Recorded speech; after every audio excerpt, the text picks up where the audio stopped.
আমার কিছু মা বোন এখন মাশাআল্লাহ বোরকা পরে ঠিক আছে, কিন্তু পেছনে যে খোপাটা রাখছে, কখনো চুক্কা করে রাখে উটের পিঠের মতো, কখনো একটু ছড়ায় রাখে, অথবা হিজাব করে হিজাবের নিচে খোপাটাকে উঁচু করে রেখে দিলেন।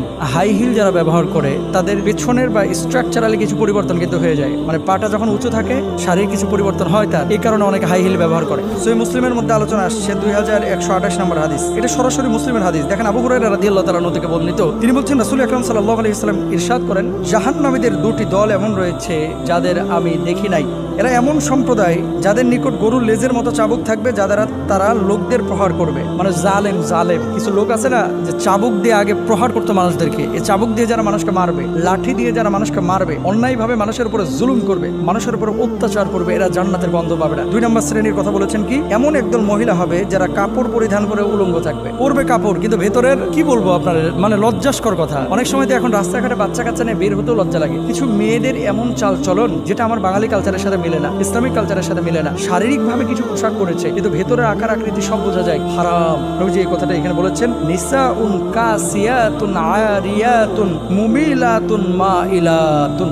সহিহ মুসলিমের হাদিস খুলে দেখেন একটু, পোশাক পরবে কিন্তু উলঙ্গের মতো দেখা যাবে, এই নারীরা জান্নাতের গন্ধ পাবে না। জান্নাতে যাওয়া তো দূরের কথা, এই নামাজ পড়া ফরজ এটা বুঝেন, পর্দা করা ফরজ এটা বুঝেন না, নারীদের জন্য ফরজ, পুরুষদের জন্য ফরজ। এরপরে কি বলছেন দেখেন, রুউসুহুন্না কাআসনিমাতিল বুখতিল মাইলা, এই নারীরা উলঙ্গ থাকবে, পুরুষদেরকে নিজেদের দিকে আকৃষ্ট করবে, নিজেরাও পুরুষদের প্রতি আকৃষ্ট হবে। তাদের মাথা থাকবে বুকটি উটের হেলে পড়া কুঁজার মতো। উটের পিঠ দেখছেন, উটের পিঠ কিছু আছে এরকম পিছনের দিকে হেলে যায়, মানে চর্বি বেশি হয়েছে অথবা উঁচু বেশি হয়ে গেছে, বয়স হয়ে গেছে, তো উটের পিঠ যে কুঁজটা এটা পেছনের দিকে হেলে যায়। আমার কিছু মা বোন এখন মাশাআল্লাহ বোরকা পরে ঠিক আছে, কিন্তু পেছনে যে খোপাটা রাখছে, এই খোপাটা মনে করেন মাশাআল্লাহ, কখনো চুক্কা করে রাখে উটের পিঠের মতো, কখনো একটু ছড়ায় রাখে, হেলায় রাখে। আবার কেউ কেউ আছে হিজাব করে ঠিক আছে, মুখের মধ্যে আটা ময়দা সুজি মারছে প্রায় 1.5 কেজি, বুঝছেন, তারপরে এই যে এই খোপাটাকে উঁচু করে রেখে দিচ্ছে শাড়ি করে, তা আপনি কি করলেন? অথবা হিজাব করে হিজাবের নিচে খোপাটাকে উঁচু করে রেখে দিলেন। নবীজি বলছেন এই ধরনের খোপাগুলো পরে বাইরে বের হওয়াটা সম্পূর্ণরূপে নিষিদ্ধ, এটা জায়েজ নাই।